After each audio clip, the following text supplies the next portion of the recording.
Di mana-mana di dunia, mau di darat, di laut, di udara, gak ada tuh yang bebas sebebas-bebasnya. Termasuk di dunia maya. Pasti ada batasannya. Emang kadang-kadang kita suka ngomong seenak udelnya sendiri. Tapi banyak juga yang jadi korbannya. Ada yang sakit hati, ada yang ngerasa dirugiin. Contoh deh, kejadian kemarin. Ada kasus pemerasan yang katanya review dari seorang tit. Parah. Makanya perlu kita bicarain soal batasan nih. Soal etika. Kalau dalam bahasa asalnya, Yunani artinya adat, kebiasaan, watak, atau karakter. Asal katanya etos, ngebahas soal nilai-nilai moral dan bagaimana manusia harus bertindak. Nah, si etika ini bisa bantu kita untuk bedain yang mana yang benar, mana yang salah. Untuk bertindak sesuai nilai-nilai yang baik, biar hubungan kita nih sama masyarakat lebih baik dan harmonis. Jadi, kalau mau nge-review, mau berpendapat, jangan seenaknya ya. Ada yang boleh, ada yang jangan diomongin. Ingat, mulutmu hawi maumu. Hawi mau. Oh Bapak, bener bisa nih. Kayaknya kita ngobrolin ada yang menarik tuh kemarin soal etika. Karena belakangan ini kan beberapa minggu yang lalu gitu ada seorang artis yang juga influencer yang kena kasus tuh gara-gara dia bikin review buruk lah dari produk kecantikan seorang dokter. Gimana nih? Tapi itu bukan perkara reviewnya kan. Bukan kayaknya. Itu kalau kasusnya sebenarnya pemerasan. Pemerasan. Jatuhnya pemerasan meskipun semuanya awalnya di-trigger dari review dia ya. Dari review dia, tapi kan jatuh kasusnya secara pidananya itu yang dilaporkan itu sebenarnya masalah pemerasannya. Tapi kan dia kemarin itu sempat bikin unggahan video juga tuh Mas Sulis, Bung Roy, yang isinya itu menyatakan kalau si produknya itu nggak ada BPOM-nya. Iya sih. Terus yang kedua nggak ada di produknya itu disertakan juga jarum suntik. Karena kan jarum suntik itu kan nggak sembarangan ya. Iya. Gimana itu? Justru itu kan sebenarnya kan bukan masalah reviewnya. Yang dia laporkan bukan masalah reviewnya. Bukan reviewnya. Ya kan? Kalau reviewnya kan mungkin bisa jadi mungkin mungkin nih gue bilang mungkin kan bener. Kalau bahwa itu nggak ada BPOM ya memang pasti mungkin salah. Kalau memang bener, gue nggak ngerti barangnya bener nggak kayak gitu. Ada suntikan, nyuntik itu kan sebenarnya ada aturannya. Iya kan? Ada ilmunya.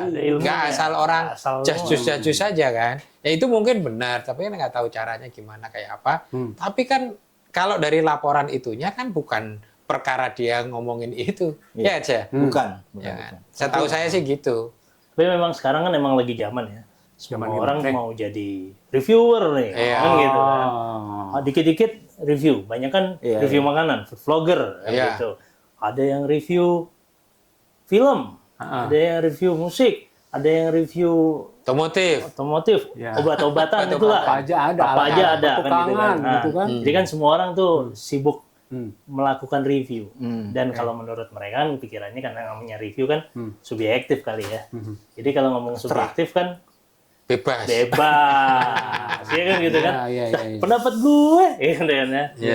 Jadi dia bebas aja gitu, gimana tuh? Unboxing juga masuk. Unboxing termasuk ya kan gitu. Jadi pokoknya kasih lihat barang doang. Jadi intinya tapi kan review itu isinya apa sih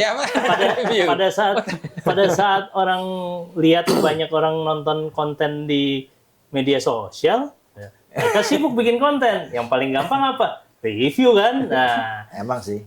Jadi memang sekarang emang lagi banyak masalah review. Tapi gini Bung Roy. Cuman kan gini, orang review itu kadang kan kayak nggak ada batasan gitu loh. Oke lah subjektif, tapi kan yang jadi kayaknya masalah ada kata-kata yang kasar di situ, ya kan terus ngejelek-jelekin. Apa iya sebebas itu? Nah, ya kan jadi kan masalahnya itu tadi kalau ini nih imho gitu ya. Gue pikir ya, rata-rata orang itu ngerasa kalau semuanya itu subjektif.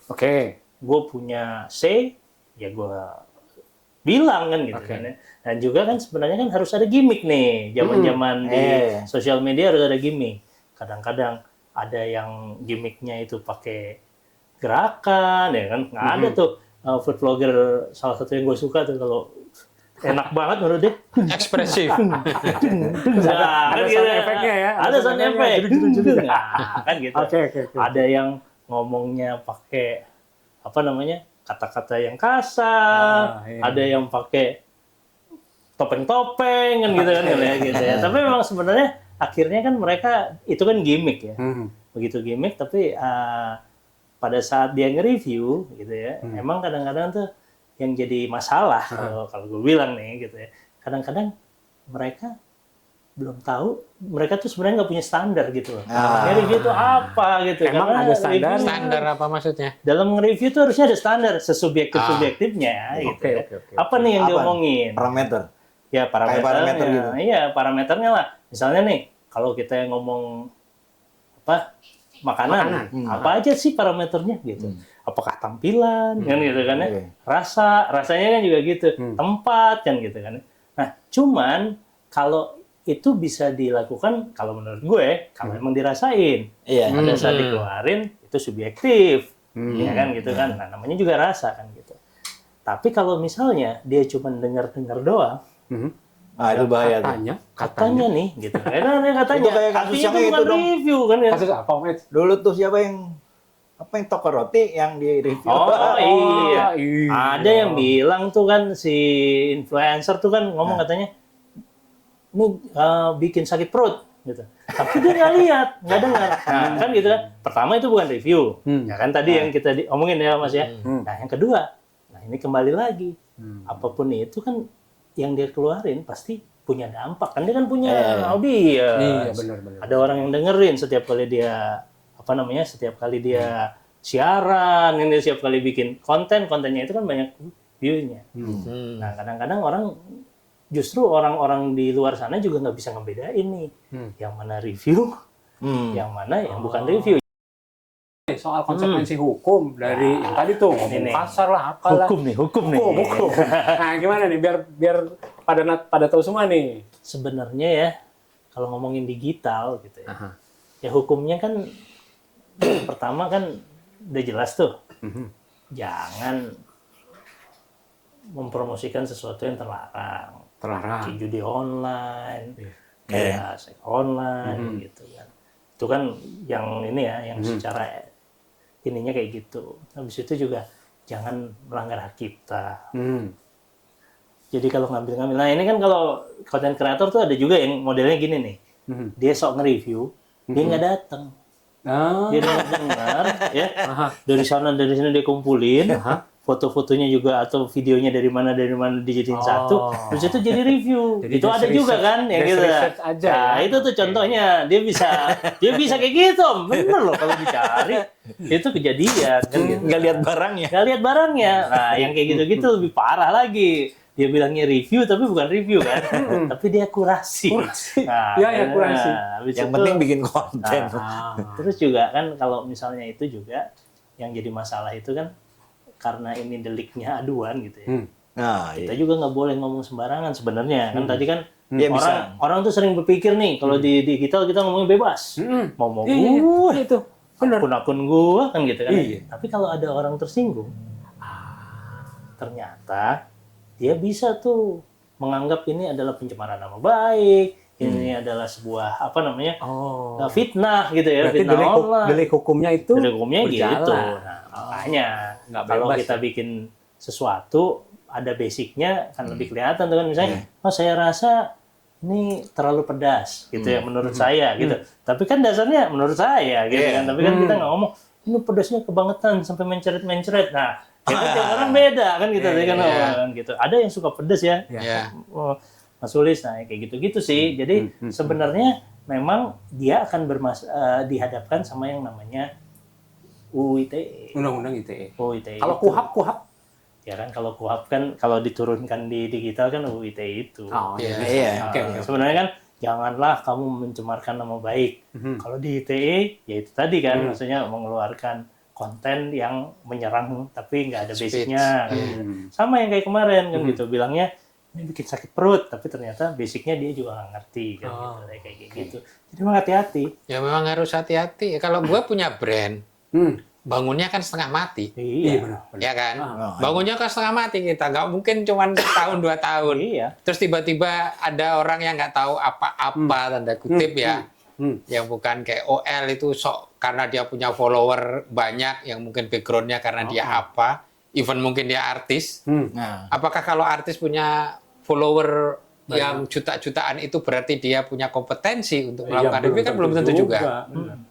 Terus kita punya brand yang sudah kita bangun sedemikian rupa dengan yang gue bilang tadi, positioning yang seperti apa, segmentasi yang seperti apa, yang itu belum tentu dipahami oleh tim yang review tadi. Ya pasti gue marah lah. Kalau gue ya. Tapi gini Mas Sulis, kalau misalnya nih produk Mas Sulis ini makanan, ada yang review, tapi dia punya parameter yang benar, terus bilang kalau ini masakannya atau apa produknya Mas Sulis ini kurang oke nih. Kurang oke menurut siapa? Ya menurut dia nih. Nah itu apakah si pemilik produk itu boleh marah atau tidak kalau misalnya dia punya parameter yang jelas? Yuk. Kalau itu sih ya, sebenarnya ini kan namanya subjektif. Iya. Kalau dia marah juga nggak apa-apa. Iya. Oh boleh Dia kan berarti? tinggal ngomong, oh ini tidak sesuai dengan ini, gini. Nah ini kan permasalahannya kan yang namanya review, reviewer punya sudut pandang, pemilik brand juga punya sudut pandang, kan gitu kan. Nah kalau orang kalau dirasa mendapatkan review jelek kan juga pasti kan emosi. Benar. Ya kan gitu ya, wajar. Nah ini kan sekarang kan kita ngelihatnya dari sudut pandang audiens saja nih gitu kan ya. Kalau misalnya reviewernya itu memang dia KOL gitu ya, yang memang punya basic, dia pasti dipercaya kan cenderung. Nah, orang brandnya kan juga bisa menjawab dengan cara-cara marketing dong kan gitu kan. Ayo. Logikanya seperti itu. Misalnya gini aja deh. Kita bisa makan yang namanya martabak, harganya berapa? 20 ribuan. 20.000. Oke. Tapi bisa juga yang sekian ratus ribu, Iya, 200 ribu. macam-macam. Ya kan? Nah, apakah terus yang 20.000 itu nggak enak? Iya belum tentu juga. Mas. Kan nggak gitu. Iya. Jadi nggak gitu. Karena memang segmennya dicari untuk itu. Ya kan? Kalau gua balik, kasihan ini. Kasihan ini orang-orang, karena gua orang marketing gitu ya. Membangun brand kayak gitu, even itu adalah martabak. Bener. Yang mungkin martabak Kubang atau martabak Bangka, yang gaya mereka, yang dimana dia mengejar segmen yang harga 20.000, sehingga modal dia harus segini, harus mengurangi ini itu, ya kan? beda ya. Beda dengan yang memang dagingnya bukan ayam nih, daging segini banyaknya, telurnya bebek yang sekian banyak, sehingga dia jadi tebel kayak gini-gini. Yang harganya nggak mungkin 20.000, bisa jadi 200.000, 300.000. Apa nggak? Ya nggak apa-apa, karena itu memang untuk segmen itu, ya kan? Akan marah nggak orangnya kalau digituin, misalnya ya, di review. Kalau yang dua-duanya bisa di review nggak enak kan? Iya. Ya kan? Pada saat yang 300.000 ya 200.000 itu karena dia over macam-macam ininya, bisa jadi orang ngomong nggak enak itu kayak gitu. Apakah itu mahal berarti juga enak? Kan belum tentu juga. Nah semuanya itu menjadi relatif. Kalau menurut gue, ya kan, ya review itu jujur oke. Tetapi cara menyampaikannya lu mesti seperti apa, sehingga lu akan terhindar dengan aspek hukum ini, tidak merugikan orang lain. Kadang-kadang juga kan sebenarnya gini ya, sejujur-jujurnya review gitu ya, apa perlu kita ngomong bahwa oh ini nggak enak, jadi jangan didatengin, gitu kan. Nggak etis juga gitu kan. Ada judging di situ ya. Judging boleh, ngejudge, tapi kan nggak perlu juga yang terlalu ekstrim gitu. Itu misalnya ini martabaknya mungkin agak terlalu tipis nih tapi, ya kan. Tapi ya dimaklumi karena kita kan pakai telur ayam cuma 2 misalnya. Dan harga segini. Kalau di luar tuh, kalau dilihat film Ratatouille, ada yang namanya food critic. Food critic kan review. Dia kadang-kadang juga sinis, tapi kan kelasnya udah jelas. Kan, gitu kan. Kalau ini kan kelasnya lebar. Ada bagusnya sih teman-teman reviewer tuh. Bagusnya kalau ngomong ini, selain punya pengetahuan juga kalau ngomong jangan sampai ngejatuhin banget. Apalagi kalau UMKM ya. Iya, apalagi UMKM. Belum ngerasain hidup dari UMKM. Gitu lah. Nah, kan kayak itu menarik tuh ya, kalau yang martabak 20.000, 100.000 lah katakan gitu ya. Kan kalau reviewer yang bener ngeritiknya gini, ini dia pakai keju merek X, harganya murah nih. Iya. Lalu bahannya ini. gitu ya. Iya. Yang ini daging, bla bla bla. Butter Iya. apa segala Sehingga macam. kita akan melihat ini memang mahal. Bahannya wajar, aja mahal pasti gitu. enak. Iya. Bahwa nih ada yang rasanya kurang di 20.000, Iya. ya lu nggak usah ngomong nggak enak. Iya. Ya, lu Ya emang memang pantasnya segitu. 20.000, Iya. lu pengen enak banget. Benar kayak gitu. Jadi kayak gitu tuh Kang O. Kecuali lu Yes, yes, kasih yes. misalnya bumbu apa yang apalah MSG atau apa kan kayak gitu perasa gitu yang Kecuali tapi itu kalau bahaya. hal-hal yang sifatnya membahayakan. yang membahayakan. Dia ngelihat ada pewarna tekstil Ya. dipakai, Ah, itu itu harus apa? keluar, Itu nggak apa-apa, Oke, oke. gitu kan. Tapi kan dia akan ngomongnya ini dia pakai pewarna tekstil ya. Dia nggak bilang, "Woi, lu jangan ini bahaya nih, bikin mati." Ini pakai wantek loh. Ngomongnya baik-baik ya. Nggak tahu. Jadi kalau meski pakai wantek, warnanya itu cerah. Iya. Ya nggak gitu, kalau berbahaya sih emang berbahaya. Kalau yang berbahaya aja. Tapi memang menurut saya meskipun berbahaya pun ngomongnya sebaiknya di belakang. Baik. Oke, ya, iya. benar. Ke usernya, Ke user. ke apa, ke ownernya kan, Narasumbernya, ke narasumbernya. ownernya gitu. Kadang-kadang ini ya lebih daripada review, gue lebih percaya itu lo rating gitu orang Oh, rating. testimoni Iya. gitu ya.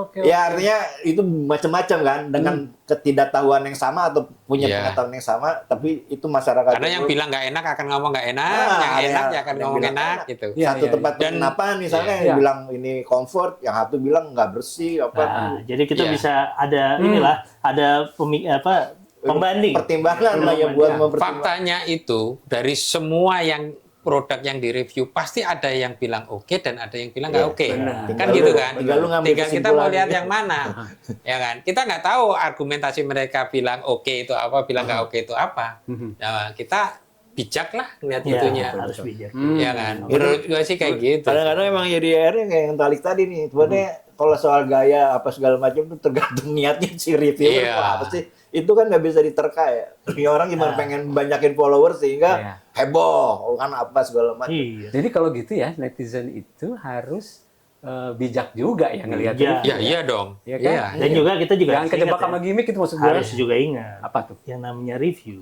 itu tuh kan nggak 100% jujur. Nggak 100% Ada juga yang jujur. kerja sama. Ah, ya.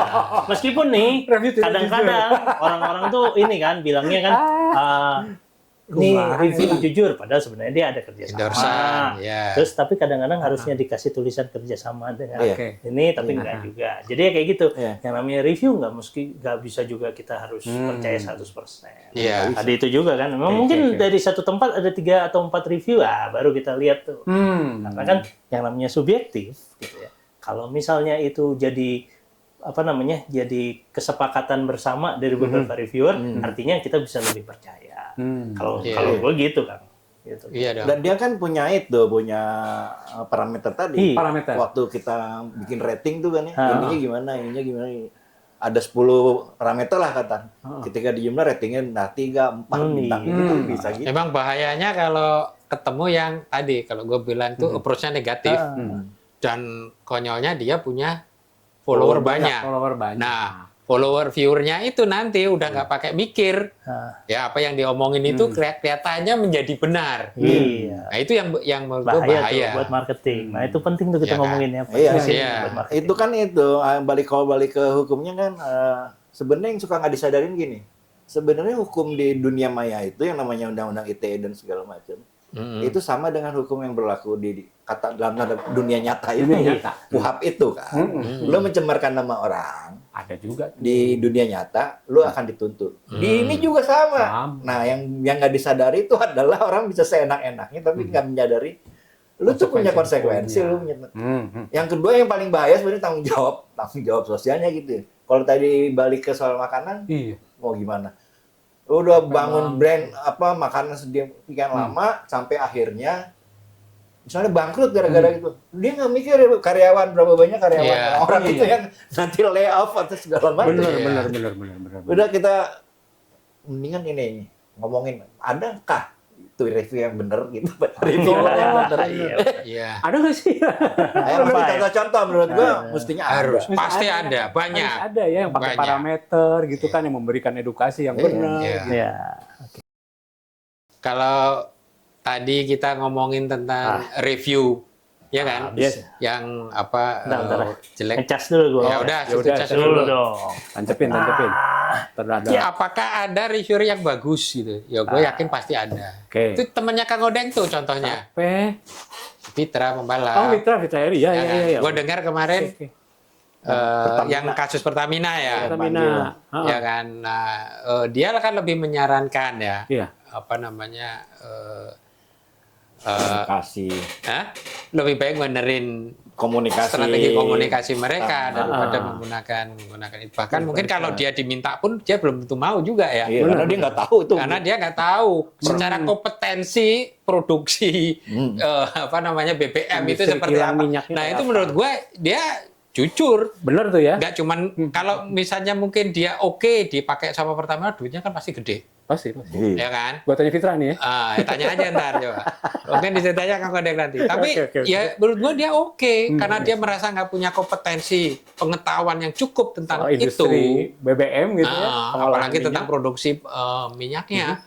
Ya mendingan gua nggak ngomong dong gitu daripada gua salah gitu kan. Meskipun ada briefnya. Iya. Tapi kan nanti apa kata orang? Iya. Nah di situ kan kredibilitas dia juga dipertaruhkan. Iya. Banyak hal ya yang dipertaruhkan ya di situ dari meskipun ada duit yang besar di situ, tapi kalau selanjutnya dia Kredibilitasnya hancur ya. tahu gimana, ya kan? Menurut gue itu ada salah satu contoh dan gue yakin banyak kok reviewer yang lain. Kalau zaman dulu ada makanan itu si Oh, Bondan. almarhum Bondan. Bondan almarhum. Ya kan, itu mana pernah ngomong nggak enak. Padahal kita tahu di tempat yang dia makan itu kita pernah makan di situ rasanya gitu-gitu aja. Tapi dia nggak pernah ngomong, pasti ngomongnya maknyus, Dia gitu punya kan? kode, dia punya Ya, kode. nggak tahu. Biasa gimana. Cuman kalau enak kan dia gimana, mereviewnya itu Bener. karakteristik makanannya Iya. itu kayak gini, kayak Dia gini, ngerti kayak bumbu gini. dapur, dia Nah. ngerti cara masaknya, dia ngerti budaya setempat gitu kan. Nah, si Bondan itu kalau menurut gue ya, dia kan unik juga ya. Kalau Fitra nih misalnya kita ngomong masih ada kaitannya lah. Kalau dia review otomotif, dia anak teknik mesin kan. Teknik mesin, pembalap pula. Nah, Bondan ini kalau riwayat pendidikan formalnya kan dia arsitektur di Penogoro, kalau nggak salah ya, di Oke. Penogoro. Tapi dia itu aktivitasnya banyak, tapi yang utama adalah sebenarnya dia seorang jurnalis. Dulu dia seorang researcher untuk masalah sosial. Oke. Dia punya majalah Prisma dulu. Wah, Prisma ngeri. Iya kan? Lembaga ekonomi Berbobot dan sosial lah sekali, itu ya, benar. penelitian ekonomi dan sosial. Dia pernah di majalah ekonomi bisnis. Tapi dia pencinta kuliner. Gitu ya, pencinta kuliner. Bahkan dia punya buku yang udah sampai Udah bikin buku. publish di internasional. Selain buku-buku di sini, lalu yang kedua adalah program TV dia, Jalan Sutra, wisata kuliner dan segala macam. Dan persis seperti Pak Alis bilang tadi, kita pernah makan di tempat yang dia pernah review dan dia nggak pernah. Nah, dia pendekatannya juga selalu gitu. Kalau ada yang kurang, dia akan kasih advice. Dia di level KOL lah ya. Iya. KOL tapi dia tidak punya pendidikan formal kuliner kan. Kuliner, betul. Ya itu dia dari mulai kaki lima sampai fine dining gitu ya, makanan yang fine dining gitu. Kalau satu lagi si siapa? Pak Wongso. Oh, William Oh, Wongso. itu lain lagi. Kalau dia lebih untuk high society tuh. Iya. Kalau dia Private dinner ya. yang di review kan wine. Wah. Selain makanan ya. Dan makanan, betul. Maksudnya udah kelas atas. Dia tuh yang masuk ke di Ratatouille itu adalah yang kritik itu. Iya, food critic. Michelin. Kritikus itu. Kritik. Nah, Benar. ya dulu gua di Jakarta 10 tahun gua sebuah majalah berita gitu ya. Gua punya rubrik namanya Rendezvous. Rendezvous di resto. Nah, itu ada kritikus pernah kerja di kedutaan Indonesia di Perancis. Ya potensinya tapi lebih mementingkan gaya. Itu kan yang bahaya. Nah. Karena mereka yang status KOL ini punya tanggung jawab karena dia masih edukasi. Soalnya gue juga ngeliat gini jadinya. Misalnya nih kalau makanan gitu kan. Ya kan tadi kan orang gitu kan. Orang biasanya kan harusnya punya background. Sekarang tuh reviewer makanan tuh kehebatannya adalah bagaimana dia memperlihatkan wajah-wajah nikmat. Ekspresi. Ekspresi. Ampun, gitu loh, yang kayak gitu loh. Itu udah jadi kayak Gimmick. gitu. Ya, gimmick. Gimmick, emang gimmick jadi. Ya nggak apa-apa. Nggak apa-apa sih. Itu kan sebagai ekspresinya. Oke. Cuman kan kontennya harus Harus bener lah. Benar. Iya, Jadi iya, jangan iya. juga kayak gitu. Ah. Maksudnya gimmick boleh dong. Gua tuh Tapi kebanyakan gimmick juga Lu apa? gua tuh mencatat nih ya Ah. beberapa poin tentang Yes. bagaimana influencer ini ya. Influencer yang benar gitu maksudnya. Mas? Ya kalau gue bilang bener ya ini diskusi aja lah. Oke. Yang pertama kali itu nomor satu itu kejujuran ya, Jujur. transparan, jujur. Jujur. Termasuk tadi misalnya kejujuran, apakah ini ada hubungan kemitraan, ya kan? Gitu. Dia lebih transparan. Ini Oh, endorsean iya. apa enggak itu kan kita mesti Transparan. ngerti. Iya, iya. Nah, Gitu, ini gitu. audiens juga tahu kalau Ya. yang digituin. Terus ya ulasannya ya jujur tanpa menyembunyikan fakta itu harusnya enggak ya. Enggak. Tapi kan kita Cara. lihat fakta yang seperti apa ini. Bukan berarti jelek diumpetin atau Iya, bagus di gimana, bukan seperti itu ya. Nah, kita lebih wise lah melihat itu gitu. Objektif gitu ya. Yang kedua yang itu menghindari penyebaran informasi yang palsu. Ya, itu Itu tuh. kan penting. Apakah informasi yang sebenarnya kondisinya gini tapi diomongin kayak gini tanpa dia tahu sebenarnya. Itu bisa juga dia menyebutkan itu tanpa konfirmasi. Betul, gitu kan. Sehingga perlu cek, recheck, jangan sarah kayak gitu-gitu ya. Iya. Verifikasi itu kan menjadi penting. Itu atas informasi itu. Yang ketiga itu ya menjaga kredibilitas dia sendiri. Dia sendiri. Iya dong. Kenapa, Mas? Lah, Ya kalau orang nggak percaya. gimana kalau dia nggak bisa menjaga kredibilitas itu, ya terus dia menyebarkan informasi. Ini kan dia menyebarkan informasi nih sebagai influencer. Kan Nggak bahaya, dipercaya. gitu kan? Ah. Reputasinya kayak gitu, akibatnya kualitas kontennya juga tanda tanya. Backfire ya. Kan? Backfire. Orang-orang jadi Gitu kan. lu nggak oke Belum tentu nih. dia bisa menghormati orang lain juga. Kan lu mesti dengerin juga kadang-kadang. Iya, iya. Orang itu ngomong apa, kayak apa, tidak sekedar mau gue sendiri gitu. Ya ini kan subjektif review kan enggak juga. Kita juga harus bisa mendengarkan gitu. Kan. Orang lain itu seperti apa. Nah, yang keempat nih sebenarnya yang kita bahas tadi itu etika dalam berkomunikasinya. Etika dalam berkomunikasi. Ya, Iya, itu. misalnya ya ini yang kalau gue catat Iya. itu bahasanya kita pakai bahasa yang baik apa enggak. Terus ya ini kontennya jangan plagiarisme. Nggak asal nyontek ngambil apa aja. Ya kan? Kurasi yang tadi ya. Terus juga mesti relevan dengan iya. dengan audiensnya, sopan juga. Yang penting tuh kadang jaga privasi nih yang kadang Oh ya lupa, kebablasan. orang lupa. Ya kan? Kebablasannya di situ, nggak jaga privasi. Yang terakhir ya ada yang namanya tanggung jawab sosial sebenarnya. Sosial. Pada Itu Ya, penting tuh. tanggung jawab sosial. Apapun itu, apa yang kita lakukan itu akan mempunyai pengaruh ke audiens Iya. yang apa namanya? Luas lah, lebih Luas, betul. Ya kan syukur-syukur kalau kita memang mempunyai tanggung jawab sosial, apa yang kita share itu Bisa bermanfaat. bermanfaat, membantu yang lain. Karena UMKM ya harusnya kita bantu supaya datang rame, Iya. bukan malah dihajar malah. Gue sih Gitu sepakat. kan. Gitu. Emang yang penting itu tanggung jawab. Hmm. Dengan melakukan semuanya itu dengan bertanggung jawab, pasti hasilnya kan ya paling nggak impact-nya baik lah. Pasti. Buat kita juga kalau jadi reviewer dan juga buat orang yang di-review. Ini mau ada yang di review nggak? Nah, daripada pusing-pusing kita ngomongin itu. Boleh dong, ayo dong, Nih. Ayo dong, ayo. Nih kita review bikinannya Black Bull nih. Ya kan? Ini dia Mumpung nih. lagi tren ini nih. Ayo Kang Ade. Ayo. Jadi kita mau review jujur. Jujur. Ini Nggak, review, Jujur pakai ancaman tapi. dia jangan review, dia pasti bilang enak. lu boleh, Mas. Semua Gua tuh- makanan enak. Karena gue tuh punya pendapat ya, makanan itu kalau nggak enak, enak banget. Coba dulu ya. Coba dulu. Tuh. Ini nasarnya nih manggil-manggil nih. Pak kameramen, kamu jangan Pas semua jangan makan aja kayak ini. lo. Ayo. Hmm. Nih. Nah, gitu dong. Jadi gua kalau dikasih mau nih. Nanti kita bawain semua. Enak juga. Enak. Oke ya. Oke. Oke. Selainya pas. Terus butternya juga kerasa. Oke. Ya, mudah-mudahan setelah ini kita akan mendapat bahan review yang lain lagi. Oke. Iya. Oke. Ayo kita ambil itu Ya, cuman. bekalnya. Nah. Yuk.